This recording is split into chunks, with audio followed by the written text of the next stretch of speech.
Hi dears, വലിയ മാറ്റങ്ങളോടെയാണ് ജെയ് main 2021 നടക്കുന്നത്. നമ്മൾ എല്ലാവരും അത് കണ്ടു കഴിഞ്ഞതാണ്. അതായത് അതിന്റെ ഓൺലൈൻ രജിസ്ട്രേഷൻ തുടങ്ങിക്കഴിഞ്ഞു. ജനുവരി 16 വരെയാണ് അതിനുള്ള സൗകര്യം ഉള്ളത്.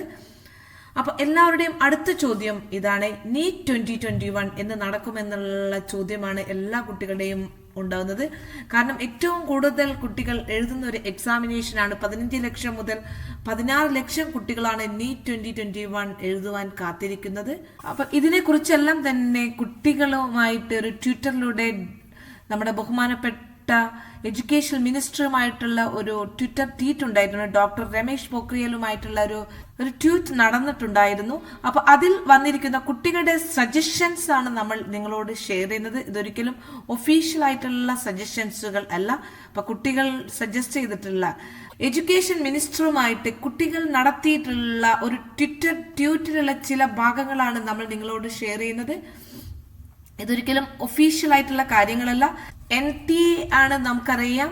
ജെയ് മെയിൻ എക്സാമും അതുപോലെ തന്നെ നീറ്റ് എക്സാമും കണ്ടക്ട് ചെയ്യുന്നത് NTA ആണ്, നാഷണൽ ടെസ്റ്റിംഗ് ഏജൻസി ആണ്.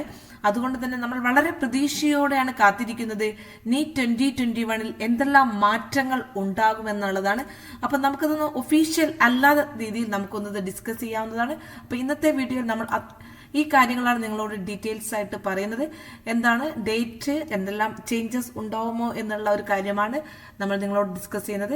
ഓക്കെ, ഈ ചാനൽ ആദ്യമായി കാണുന്നവരാണെങ്കിൽ ഒന്ന് ദയവ് ചെയ്ത് സബ്സ്ക്രൈബ് ചെയ്തേക്കണേ. ഒപ്പം തന്നെ ബെല്ലൈക്കണും പ്രസ് ചെയ്യുക. നമ്മളിടുന്ന ലേറ്റസ്റ്റ് ആയിട്ടുള്ള അഡ്മിഷൻ സംബന്ധമായിട്ടുള്ള വീഡിയോസുകളൊക്കെ തന്നെ നിങ്ങൾക്ക് ലഭിക്കുന്നതായിരിക്കും. കൂടാതെ നിങ്ങൾക്ക് ഈ വീഡിയോ ഉപകാരപ്രദമാണെങ്കിൽ ലൈക്ക് ചെയ്യുക, ഷെയർ ചെയ്യുക. ഓക്കെ, അപ്പൊ നമുക്ക് വീഡിയോയിലേക്ക് കടക്കാം. നമ്മൾ മനസ്സിലാക്കി കഴിഞ്ഞു, കോവിഡ് പശ്ചാത്തലത്തിൽ ജെയ് മെയിനിൽ വലിയ മാറ്റങ്ങൾ ഉണ്ടായിട്ടുണ്ട്. അതായത് കോവിഡ് പശ്ചാത്തലത്തിൽ ഫെബ്രുവരി, മാർച്ച്, ഏപ്രിൽ, മേയിൽ 4 തവണയായിട്ടാണ് എക്സാമിനേഷൻ നടക്കുന്നത്. നമുക്ക് 4 എക്സാമിനേഷൻസും അറ്റൻഡ് ചെയ്യാവുന്നതാണ്. ഇതിൽ ഏറ്റവും മികച്ച സ്കോർ ആയിരിക്കും എടുക്കുന്നത്. അതുകൊണ്ട് തന്നെ എല്ലാ കുട്ടികളുടെയും പ്രതീക്ഷ ഇത് ഏത് ഡേറ്റിനാണ്, നീറ്റ് ഏത് ഡേറ്റിനായിരിക്കും നടക്കുക എന്നുള്ളതാണ്. നമുക്ക് ആദ്യം നമ്മൾ മനസ്സിലാക്കിയിരുന്നത് മെയ്യിലായിരുന്നു. പക്ഷെ നമുക്കറിയാം, ഇവിടെ നോക്കാം, മെയ് 27 ജെയുടെ എക്സാമിനേഷൻ അവസാനിക്കുന്നത്. അതുകൊണ്ട് തന്നെ ഈ ഒരു ഡേറ്റ് വെച്ച് നമ്മൾ കാൽക്കുലേറ്റ് ചെയ്യുമ്പോൾ ഇതിന്റെ സാധ്യത നമ്മൾ കാണുന്നത് ജൂൺ 1 വീക്കിനായിരിക്കാം. ജൂൺ 1 വീക്കിനാണ് നീറ്റ് 2021 സ്റ്റാർട്ട് ചെയ്യാൻ date. June 1 week or 2nd വീക്കിനാണ് മോർ ചാൻസസ് ഉള്ളത്. ഇത് ഒരിക്കലും കുട്ടികളെ ഒഫീഷ്യൽ ആയിട്ടുള്ള അപ്ഡേറ്റ്സ് അല്ല, നിങ്ങൾ മനസ്സിലാക്കുക. ഒഫീഷ്യൽ അപ്ഡേറ്റ്സ് തരുന്നത് NTA ആണ്. ഒഫീഷ്യൽ അപ്ഡേറ്റ്സ് തരേണ്ടത് നാഷണൽ ടെസ്റ്റിംഗ് ഏജൻസിയാണ്. നീറ്റ് 2021 എക്സാമിനേഷന്റെ ഡേറ്റും ഫിക്സ് ചെയ്യേണ്ടത്, അതുപോലെ തന്നെ ജെയ് മെയിൻ്റെ എക്സാമിനേഷനും ഫിക്സ് ചെയ്യേണ്ട ആള് നമ്മൾ ആരും തന്നെ ആളുകളല്ല. അതുകൊണ്ട് തന്നെ വിദ്യാർത്ഥികൾക്ക് ഇതൊരു കൺഫ്യൂഷൻ ഉണ്ടാവരുത്. പക്ഷെ നമ്മളത് നിങ്ങൾക്കുള്ള ഒരു ചെറിയ ഐഡിയ മാത്രം തരാനാണ് നമ്മൾ പറയുന്നത്. ജൂൺ 1 വീക്ക് ഓർ 2nd വീക്കിനാണ് മോർ ചാൻസസ് ഉള്ളത്. ഓക്കെ, ഇനി രണ്ടാമത്തെ കുട്ടികളുടെ സംശയം എന്ന് പറഞ്ഞു കഴിഞ്ഞാൽ ഓൺലൈൻ ആവോ ഓഫ്ലൈൻ ആയിരിക്കുമോ എന്നുള്ളത്. ജെയ് മെയിൻ ഓൺലൈൻ എക്സാമിനേഷൻ ആണ് നടക്കുന്നത്. ജെയ് മെയിൻ ഓൺലൈൻ ആയിട്ടാണ് നടക്കുന്നത്. അതേപോലെ തന്നെ ഇമ്പോർട്ടൻസ് ആയിട്ടുള്ള ഏറ്റവും 15 ലക്ഷം കുട്ടികൾ എഴുതുന്ന NEET 2021 examination. NEET examination online ആവോ ഓഫ്ലൈൻ ആവോ എന്നുള്ളതാണ്. അപ്പൊ ഇത് ഒഫീഷ്യൽ ആയിട്ടുള്ള തീരുമാനങ്ങൾ വരേണ്ടതാണ്. നമ്മുടെ ഈ കോവിഡിന്റെ സിറ്റുവേഷൻസ് എങ്ങനെയാണെന്നുള്ള ആ ഒരു ടൈമും കൂടി നമ്മൾ കൺസിഡർ ചെയ്തുകൊണ്ട് തന്നെയായിരിക്കും ഇത് ഓൺലൈൻ ആവോ ഓഫ്ലൈൻ ആവോ എന്ന് നോക്കേണ്ടത്. അത്രയും ഒരു സജ്ജീകരണങ്ങൾ ഓൺലൈൻ ആവുമ്പോൾ ഇത്രയും 15 ലക്ഷം കുട്ടികൾക്കുള്ള എല്ലാ സജ്ജീകരണങ്ങളും നടത്തേണ്ടതാണ്. അതുകൊണ്ട് തന്നെ ഇതിന്റെ ഒരു തീരുമാനം വരേണ്ടതാണ്, ഒഫീഷ്യൽ ആയിട്ടുള്ള തീരുമാനം വരേണ്ടതാണ്. അപ്പോൾ ഓൺലൈനായിട്ട് നടക്കാനുള്ള സാധ്യതകൾ കാണുന്നുണ്ട്. അതുകൊണ്ട് തന്നെ ഇതൊരു ചാൻസസ് മാത്രമാണ്, ഓൺലൈൻ ചാൻസസ് ഉണ്ട് എന്ന് നമ്മൾ മനസ്സിലാക്കുക. അതുപോലെ തന്നെ കുട്ടികളുടെ ആവശ്യം, അതായത് എഡ്യൂക്കേഷൻ മിനിസ്ട്രിയുമായിട്ടുള്ള ട്വീറ്റ് ചെയ്തതിൽ കുട്ടികൾ ആവശ്യപ്പെടുന്നത് 1ൽ കൂടുതൽ തവണ നടത്തണം എന്നുള്ള ഒരു ആവശ്യം കുട്ടികളുടെ ഭാഗത്തു നിന്ന് ഉണ്ടായിട്ടുണ്ട്. അതുകൊണ്ട് തന്നെ ജെയ് 4 തവണ നടക്കുന്ന സമയത്ത് ഇതൊരു 2 തവണയെങ്കിലും ആക്കണമെന്നാണ് ആവശ്യം ഉള്ളത്. പക്ഷേ നമ്മുടെ ഒരു കണക്കുകൂട്ടൽ പ്രകാരം ഇത് 80% വൺസ് ടൈംസ് ആവാനാണ് സാധ്യത എന്നാണ് മനസ്സിലാക്കേണ്ടത്. ഇത് ഓൺലി നമ്മുടെ പ്രെഡിക്ഷൻ മാത്രമാണ്, നോട്ട് ഒഫീഷ്യൽ. അപ്പോൾ കുട്ടികൾ അത് പ്രത്യേകം ശ്രദ്ധിക്കണം. ഒഫീഷ്യലായിട്ട് ഇതിന്റെ ഇൻഫോർമേഷൻ വരേണ്ടതാണ്. സിലബസിന്റെ കാര്യത്തിൽ നോ റിഡക്ഷൻ എന്നാണ് നമ്മൾ പറയേണ്ടത്. ഇത് 100% കൺഫേംഡ് ആയിട്ടുള്ള ഒരു കാര്യം തന്നെയാണ്. സിലബസ് റിഡക്ഷൻ ഉണ്ടാവില്ല. പക്ഷേ അതിന് പകരമായിട്ട് ചോയ്സ് ക്വസ്റ്റ്യൻസ് മോർ ക്വസ്റ്റ്യൻസ് നമുക്ക് ഉണ്ടാവുന്നതായിരിക്കും. അപ്പൊ വിദ്യാർത്ഥികളെ ശ്രദ്ധിക്കുക. അപ്പൊ ജെയുടെ ക്വസ്റ്റ്യൻ പാറ്റേണിൽ മാറ്റം ഉണ്ടായിട്ടുണ്ട്. അതായത് സിലബസ് കുറയ്ക്കില്ല, അതിന് പകരം ചോയ്സ് ക്വസ്റ്റ്യൻ ആണ് പ്രൊവൈഡ് ചെയ്യുന്നത്. നമ്മൾ മനസ്സിലാക്കിയിട്ടുണ്ട് ഓരോ സബ്ജക്റ്റിനും 20 ക്വസ്റ്റ്യൻസ് ആണ്.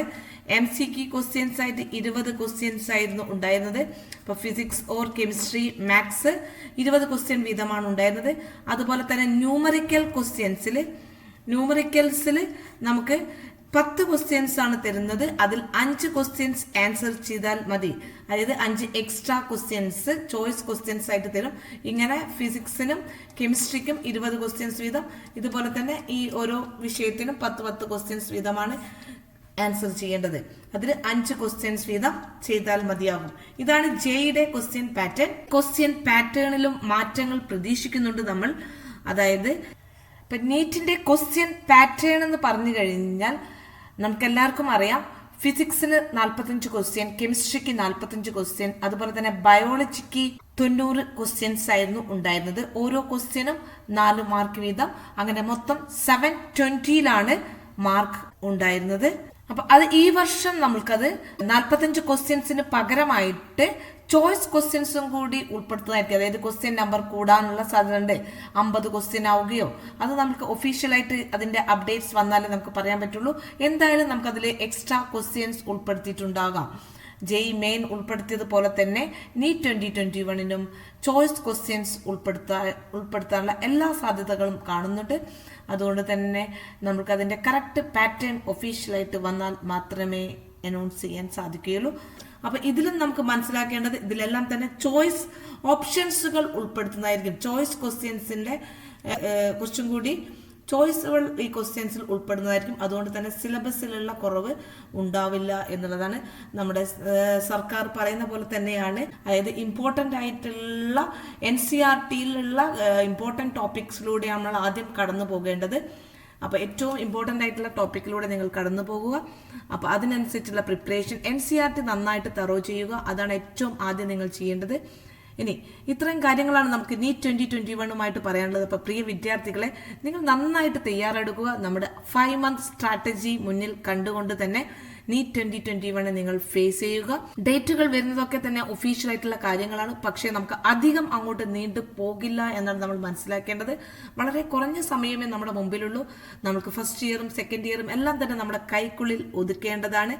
അതുകൊണ്ട് തന്നെ നിങ്ങൾ ആ ഒരു NCERTനെ ബേസ് ചെയ്തുകൊണ്ട് തന്നെ സിലബസ് പൂർണ്ണമായിട്ടും ഉൾക്കൊള്ളിച്ചുകൊണ്ട് തന്നെ ക്വസ്റ്റ്യൻസുകൾ ചെയ്യേണ്ടതാണ്. വളരെ ആക്റ്റീവായിട്ട്, വളരെ കോൺഫിഡന്റ് ആയിട്ട് തന്നെ എനിക്ക് നല്ലൊരു സ്കോർ കിട്ടുമെന്നുള്ള വളരെ കോൺഫിഡന്റ് ആയിട്ട് തന്നെ നീറ്റ് 2021നെ അപ്രോച്ച് ചെയ്യുക. എല്ലാവർക്കും ഓൾ ദി ബെസ്റ്റ്.